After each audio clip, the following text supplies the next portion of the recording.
It was the summer after I graduated, 2022. I was 22 years old, working part-time, kind of drifting while figuring out my next move. My best friend Alex invited me on a weekend trip up to his family's old cabin up north. Said it would be our last getaway before everyone started new jobs, moved away, and started new lives. There were 5 of us in total. There was me, Alex, his girlfriend Haley, and another couple, Jake and Lauren. We'd all known each other since high school, and while some of us had grown apart a bit, it felt like we were picking up right where we left off. The idea was simple, really.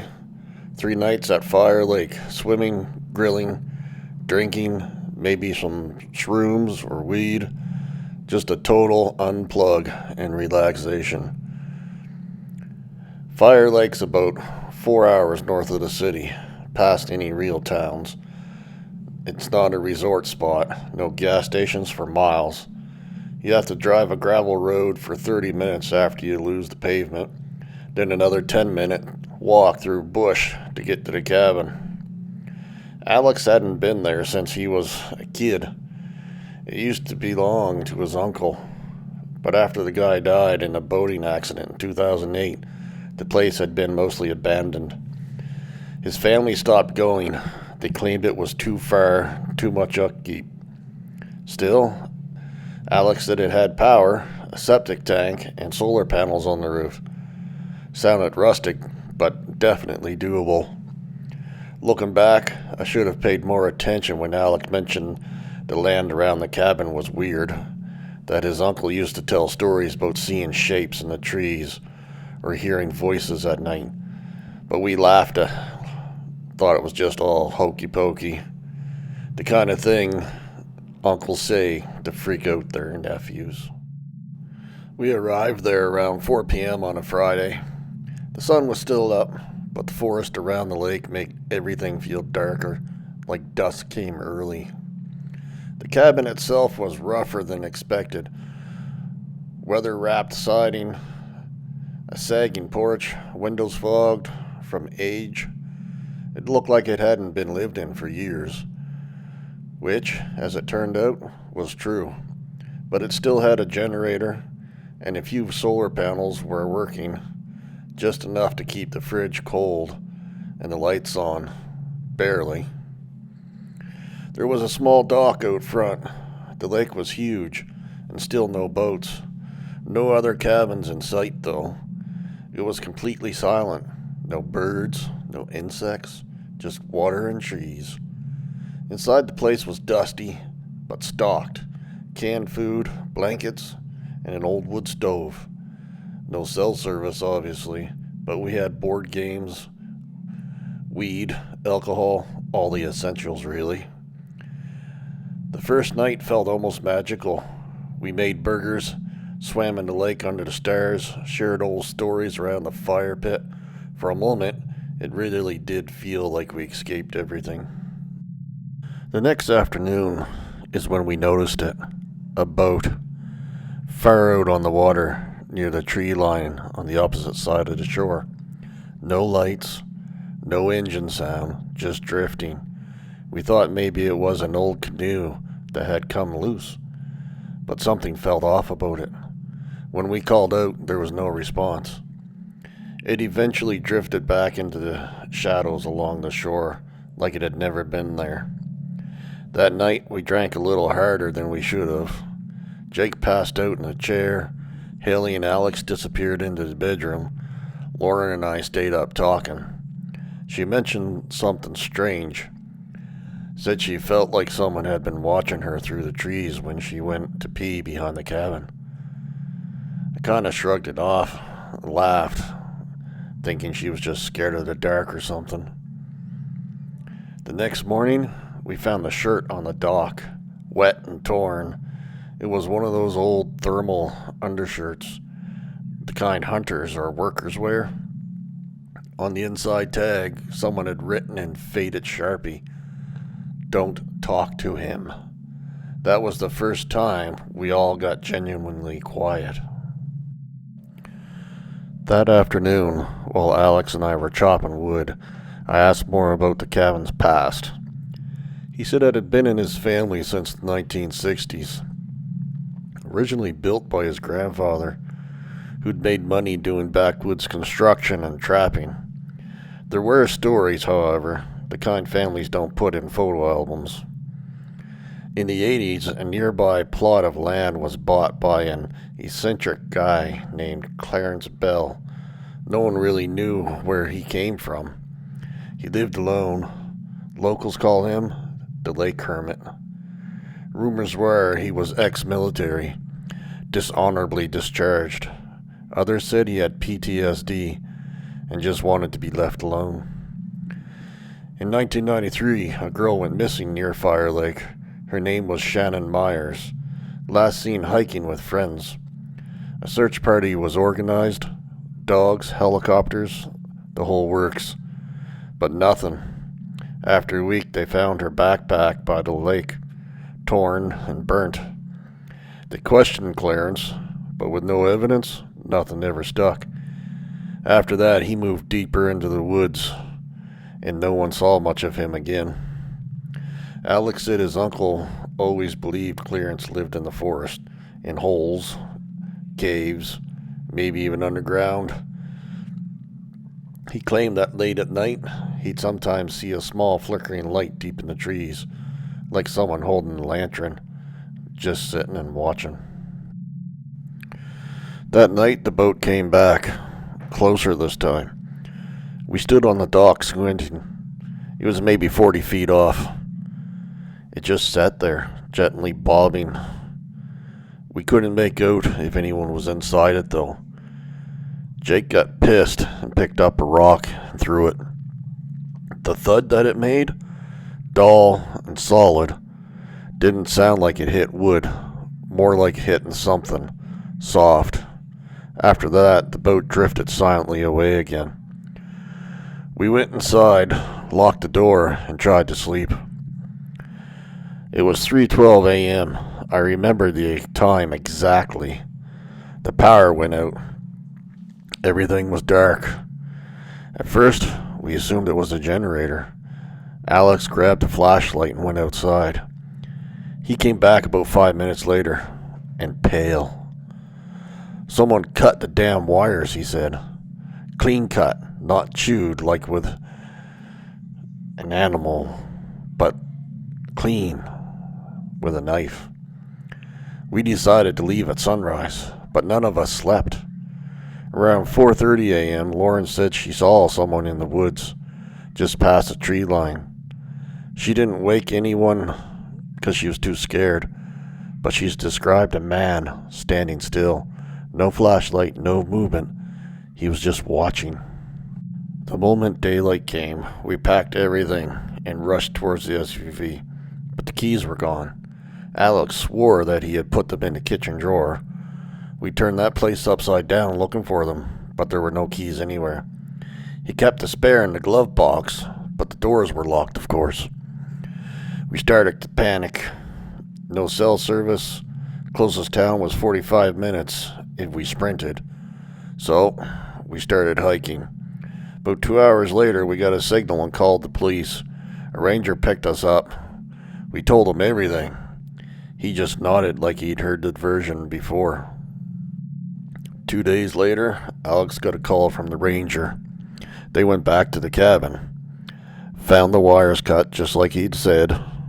But more disturbingly, they found the trap door beneath an old rug in the living room. None of us had seen it. Underneath, a dirt cellar, no concrete, just packed earth inside. They found a cot with stained sheets, a bucket, empty cans of food, gas lantern, a small notebook filled with the same phrase written over and over again. He waits until dark. Don't talk to him. Don't follow the light. Don't answer the knock. Even worse, they found footprints, fresh ones, leading from the trap door back to the house and out into the woods. To this day, we still don't know who was in that boat or how long they'd been watching us. The notebook? DNA inconclusive, no fingerprints. No one matching Clarence Bell's description has been seen in decades. Alex's family had actually signed the cabin over to the county in 2012. He technically had no right to be there. To this day, I can't sleep without locking every door twice. I don't go near lakes, and sometimes when it's quiet, that real too quiet, I swear I hear water gently lapping on the wood, and somewhere out there, a boat just drifting. You ever do something really stupid trying to impress someone? Yeah, that's how this started. A dare. A girl I liked, in the most haunted building in our town, the old asylum. I thought I'd just spend the night, maybe get freaked out, and win some points for guts, being a real man, you know? But what happened in that place, it changed me, and I'm still not sure if I ever really left. It was a Friday night, just after Halloween. Me and a few friends were hanging out, talking about dumb ghost stories, when my buddy Max looked at me and said, "Hey, you know what'd be actually scary? Spending the night in that old asylum." Everyone laughed, except Mia, the girl I liked. She just smiled and raised an eyebrow. "You wouldn't do it," she said. That's all it took. I puffed up my chest and said, "Yeah, I'll do it. Tonight. 24 hours alone." They thought I was bluffing. Well, I wasn't. What they didn't know was I already had a connection to that place.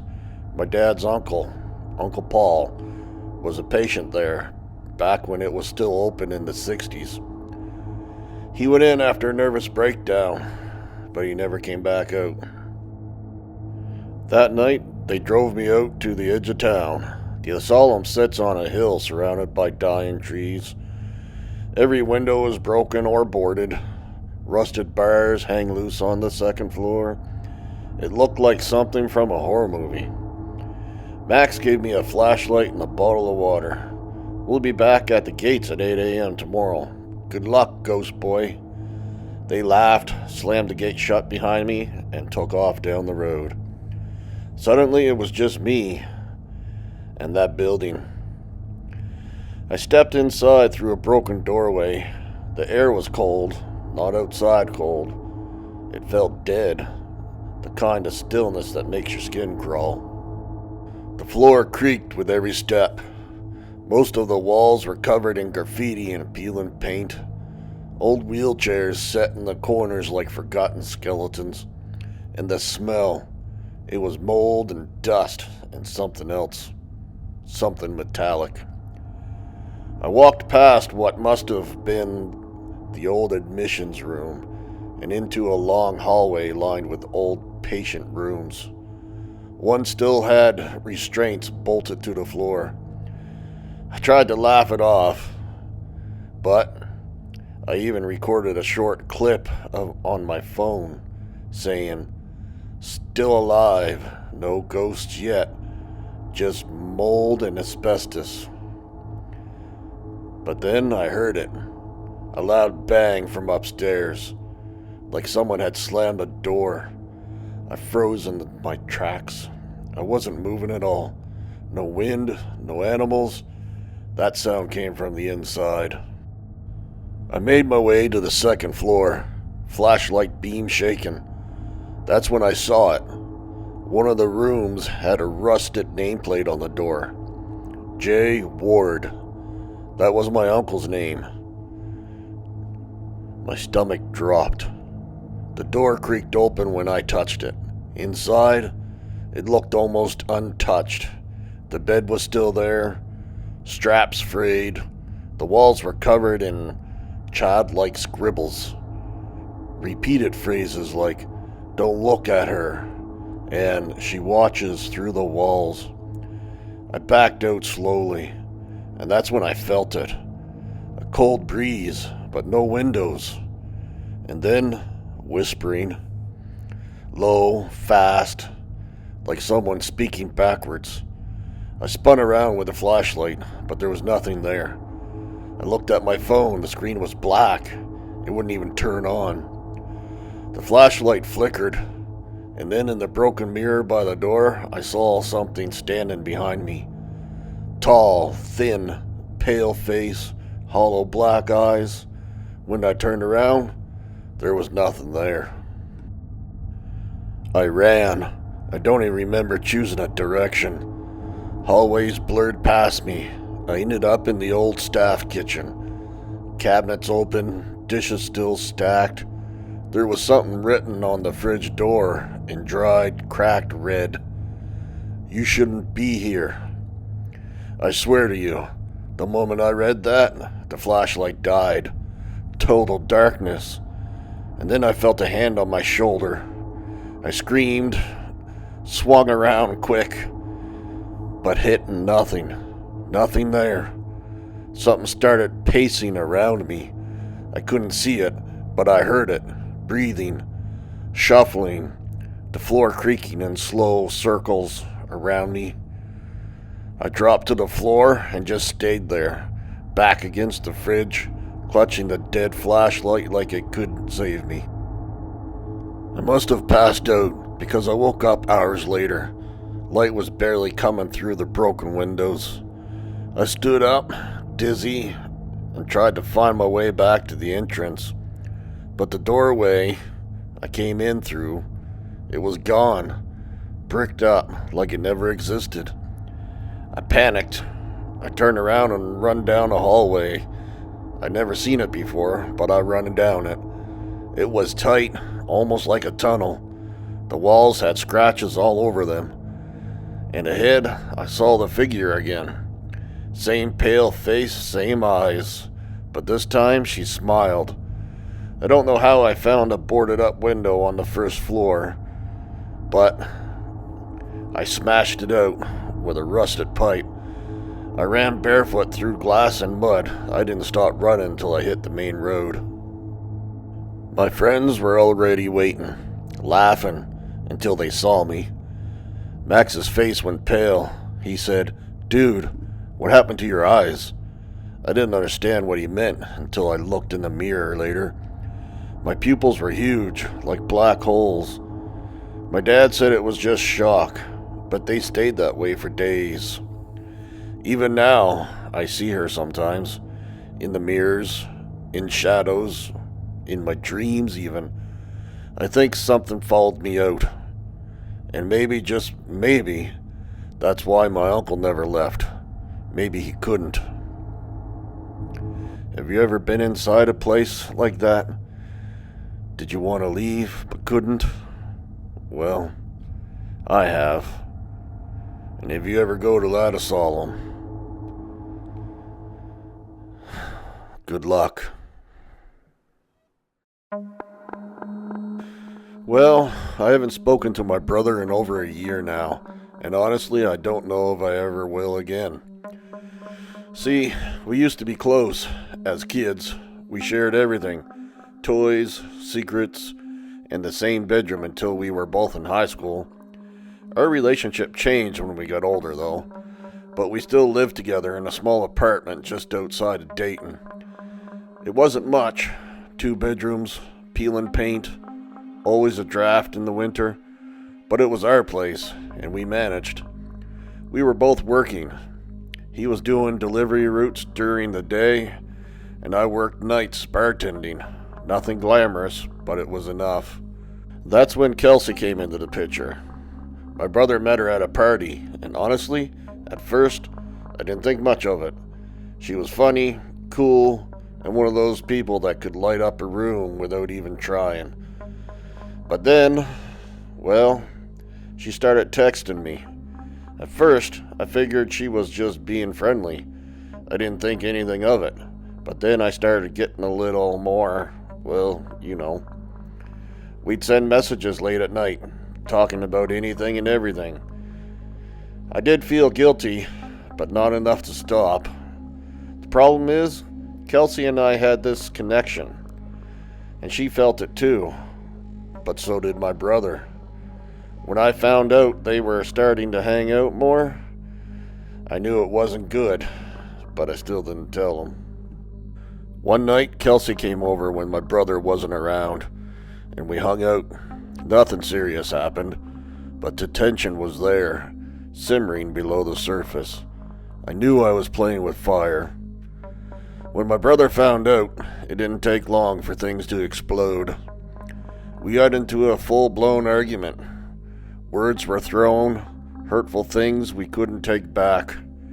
He called me a backstabber, accused me of everything under the sun, and in a fit of rage, he stormed out of the apartment. He slammed the door so hard it cracked the drywall. I didn't try to stop him. I didn't even care. I didn't hear from him for hours. I figured he'd cool off, maybe drive around to blow off some steam, and come back when he realized things weren't as bad as we made them out to be. But then, I heard nothing. I tried calling him, but he didn't answer. He didn't pick up his phone until the next morning. And when he did, his voice was different. It was kind of hollow.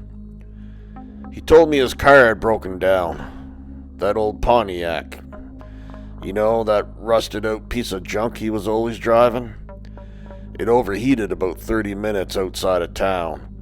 And instead of waiting for a tow, he decided just to sleep in it for the night. He ended up pulling off the main road and finding a turnoff near an abandoned old church. We used to pass it when we were kids. It was an old, eerie building, the kind of place that looked like it hadn't been touched in years. The doors were boarded up, windows shattered, the grounds overgrown with weeds. My brother said he figured he could get a few hours of sleep and call a tow in the morning. It was already late, and the church was far enough off the road that no one would bother him. But the moment he pulled off, he felt this strange, weird, eerie silence. He said there was no sound, not even the usual creaking of old trees or the chirping of bugs.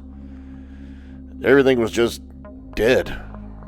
Dead quiet, he said. So quiet that it almost felt wrong. He parked over by the church under a dead tree in the gravel lot, locked the doors, and tried to rest. But later on, that's when it all started. Around midnight, he said he heard footsteps on the gravel. They were slow, heavy, dragging almost, as if someone was dragging their feet. But there was no one there. He looked out the window, but there was nothing, just a church standing in the moonlight, its outline barely visible through the trees. But the footsteps didn't stop. They kept coming, slowly, rhythmically.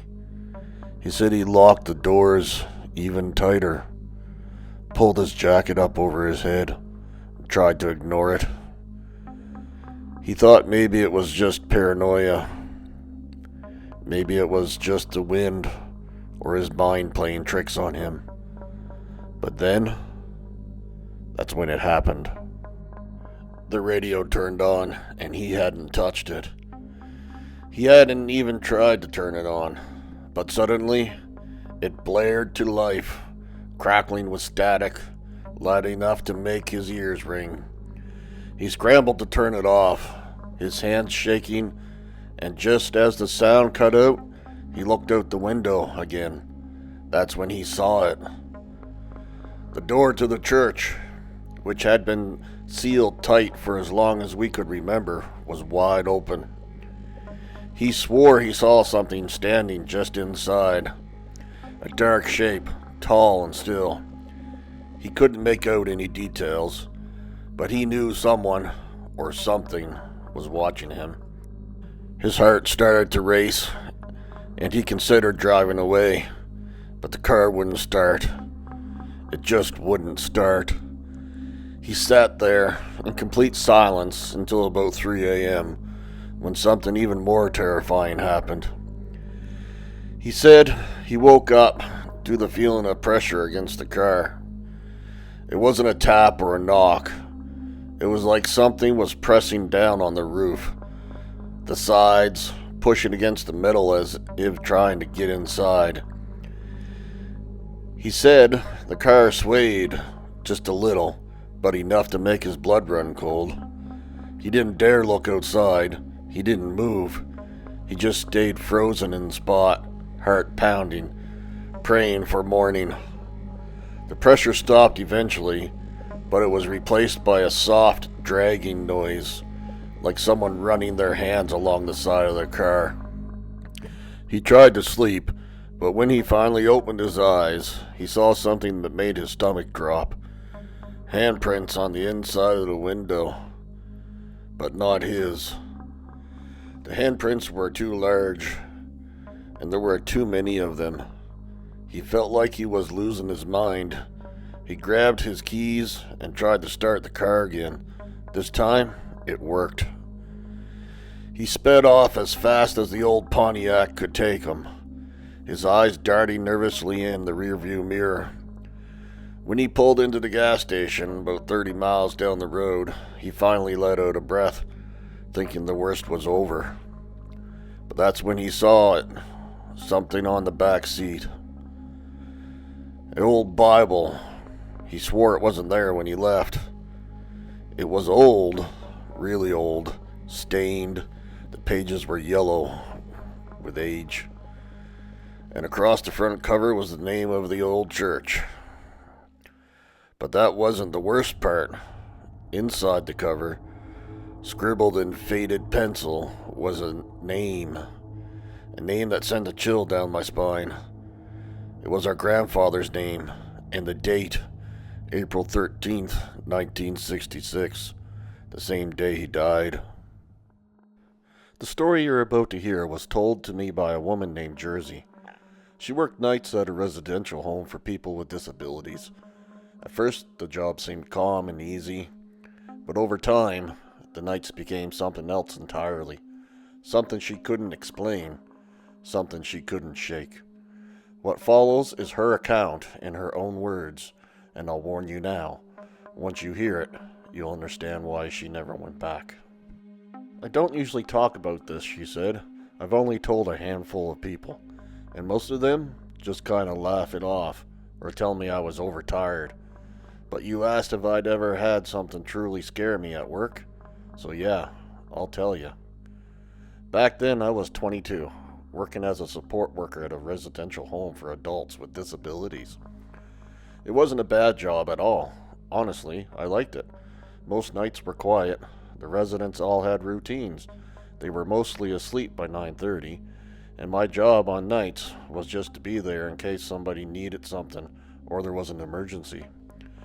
There was even a bed in the office for us. We were allowed to sleep if everything was settled. And for the first year, I didn't even think twice about it. I'd bring a book, sometimes stream something on my phone, or just snooze. But things changed when I met my new boyfriend. I was out a lot more, staying up later, doing things during the day. So by the time my shift rolled around, I was exhausted. Instead of staying up all night like usual, I'd actually start sleeping during my shifts. That's when it all started. The first time I woke up to it, I thought I was dreaming. You know that feeling when you're half asleep and your brain thinks someone's in the room? I opened my eyes because I swore I felt someone standing over me, but the room was empty. Then I heard it, the sound of footsteps leaving slowly and deliberately, like someone was trying not to make noise but couldn't help it. I jumped up and went straight to the residents' rooms. Everyone was asleep though, dead to the world, tucked in, not moving. Then one night it happened again, maybe about 2 weeks later. Same thing, that awful, prickling feeling of eyes on you, the footsteps leaving as I sat up. I checked every room again, and nothing. Everyone was asleep and tucked in. But a third or fourth time that this has happened, I stopped dismissing it as a dream. My heart would already be racing when I opened my eyes. The office felt cold even though the rest of the building was always kept warm. Sometimes I thought I saw a shadow move, at the far end of the hall. But when I went to look, there was no one there. I started telling my coworkers, but they'd just laugh at me. It's an old building, they'd say. Creaks and groans. Residents get up at night. Don't freak yourself out, they always told me. But the residents, they weren't up. I knew their habits, and what I was hearing, it didn't sound like random creaks or cracks. It sounded like someone walking in the room. It got so bad I stopped sleeping on shift. I'd sit there all night, eyes burning, just waiting to hear it again. And I always did. Sometimes it was doors opening and closing softly down the hall. Sometimes it was distant voices, low, like people talking in another room. Sometimes I'd leave the office thinking a resident was up, only to find every door shut and everyone tucked in. One day I was talking to a woman whose grandmother had lived there years earlier. I was just making small talk, but I told her about how creepy the building could be at night. She looked at me for a long time and said, "You know, this used to be an asylum?" I laughed, thinking she was just joking, but she wasn't. She told me about how back in the early 1900s, they'd done experiments on patients there, kept them locked up, tried all kinds of treatments that would be illegal now. She said a lot of people died there, some never ever documented. I tried not to let it get in my head, but it did. And after that, everything felt heavier. The noises seemed louder, the shadows seemed darker. Over the next year, it seemed to escalate. Little things at first. Doors I knew I'd closed would be open. My pen would be gone from the desk and later turn up on the floor across the room. Once, a stack of charts slid right off the counter, all on their own while I was watching.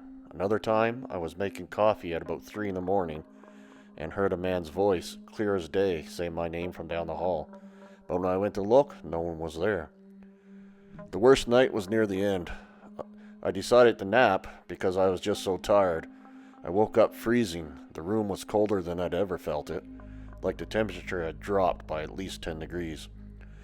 I couldn't move at first. It felt like something heavy was pressing on my chest. Then I heard the footsteps again, not leaving this time though, coming closer, slow, one after another.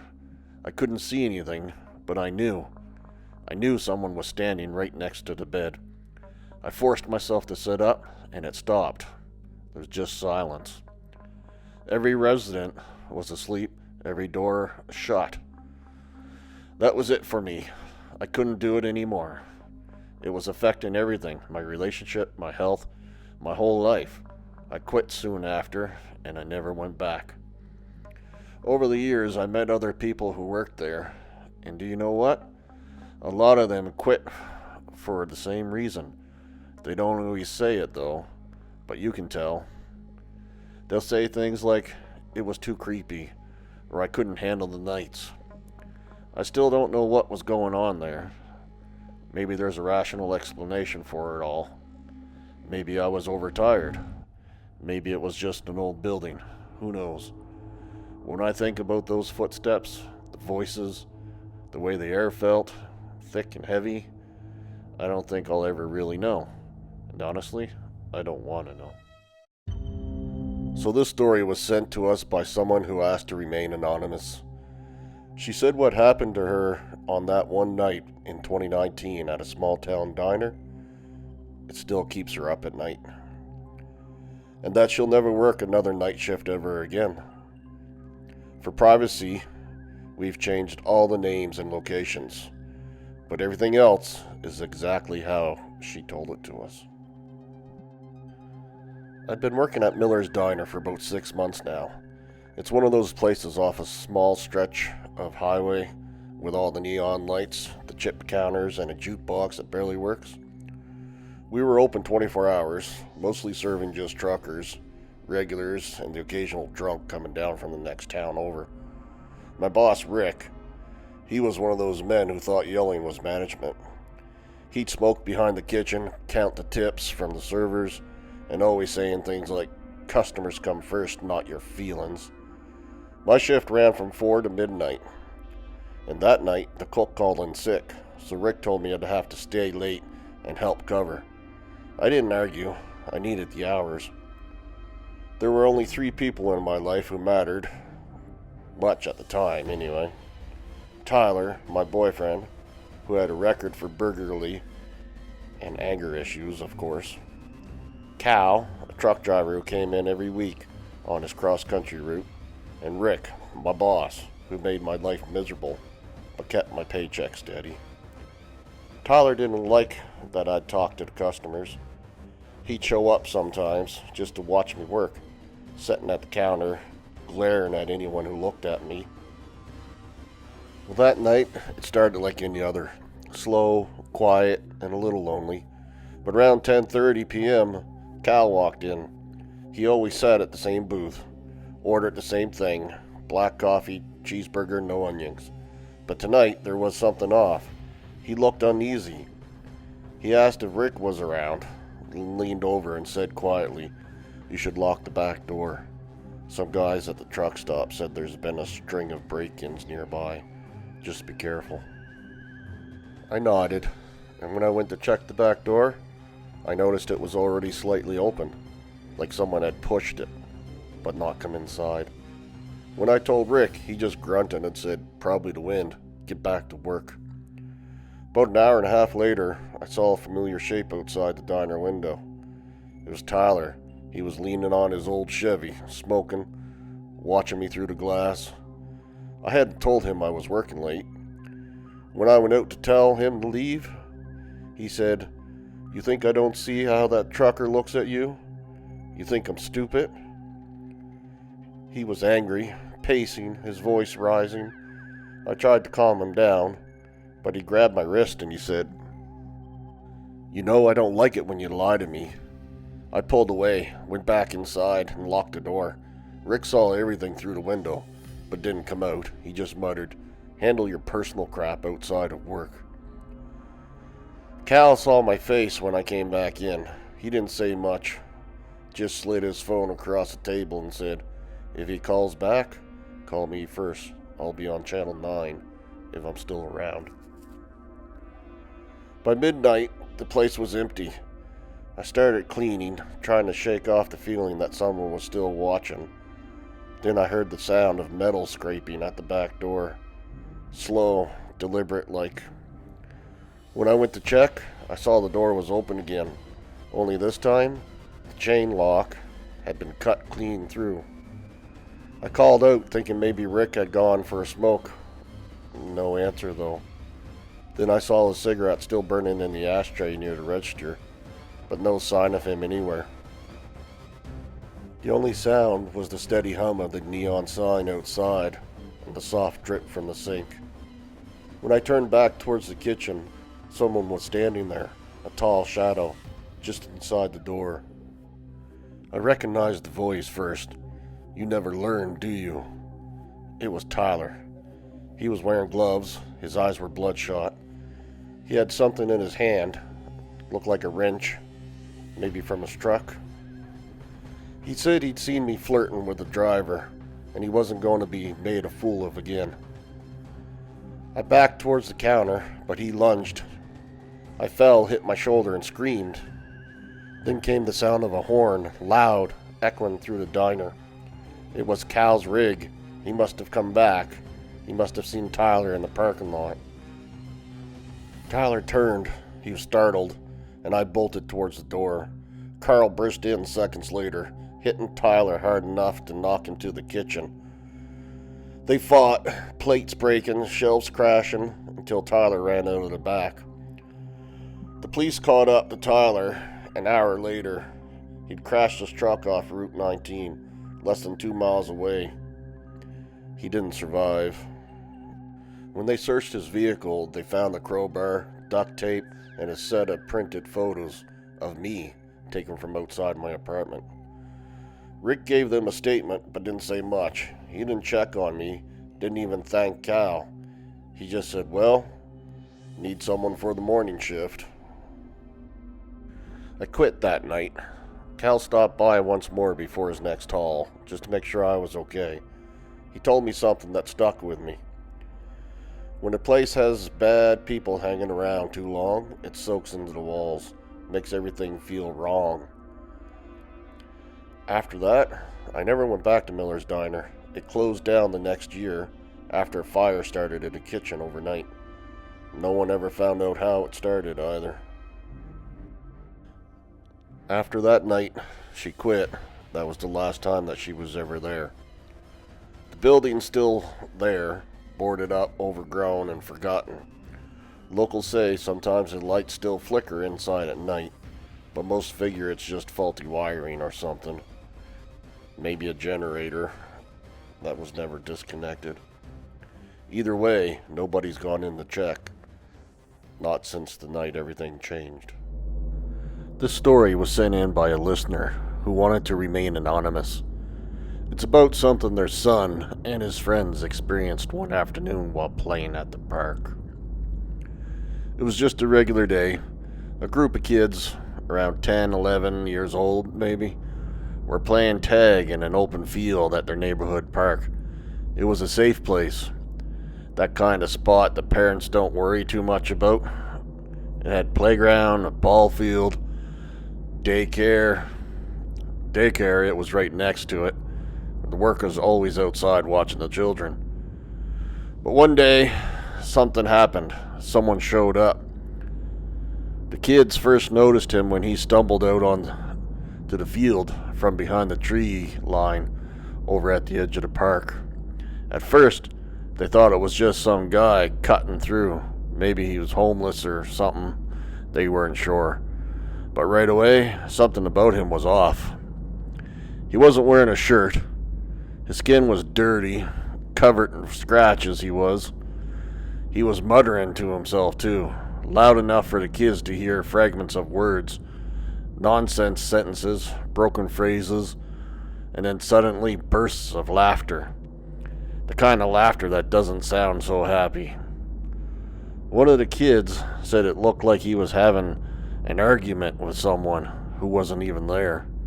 He'd throw his head back, scream at the sky, then crouch low to the ground like he was hiding from something. The kids, well, they slowed their game and started standing there watching him, standing in the middle of the field. He didn't notice them yet, but he did. And when he did, the man's head snapped in their direction, and he hollered something they couldn't quite understand. His voice carried across the field, but it was slurred, like he was drunk or maybe high. He started walking towards them, not in a straight line neither, but weaving back and forth, dragging one foot behind him. He stopped suddenly, then take off running a few steps, then stop again, like he was testing them. That's when he dropped flat to the ground and rolled underneath one of the benches near the basketball court. The kids froze. They could still see his dirty old feet sticking out from under the bench. But then nothing. The space was empty and he was gone. A few of them swore they never saw him crawl out either. 1 second he was there, the next he wasn't. And then within seconds, he appeared on the opposite side of the park, near the trees again. It didn't make sense. It shouldn't have taken him a couple of minutes, at least, to cross this field. But there he was, hunched over and watching them. That's when all panic set in. The kids screamed and scattered, running in different directions across the field. But the man, or whatever he was, didn't walk this time. He ran. And the way that he moved, every one of those kids said the same thing too. His feet weren't touching the ground. His arms pumped like they were sprinting or something. But his body hovered just above the grass. He glided across the field at a speed no adult should be even able to move. The children tore across the playground towards the daycare, yelling for help. The man slowed as they got closer to the building, but he kept his eyes locked on them, pacing back and forth near the field like a predator waiting for a chance to pounce. The daycare workers rushed out when they heard the screams. They saw the man, a shirtless stranger standing in the field, muttering, swaying side to side, watching the kids. One of the workers shouted at him to leave. Another was already on the phone with the police. And then, right there in front of the adults, the man dropped down to his knees again, smacking his own head with both hands this time and screaming words that didn't make any sense. He was even barking like a dog. Then he started laughing again, the sound echoing through the park. The kids huddled inside the daycare, shaking and afraid, even though they were surrounded by adults now.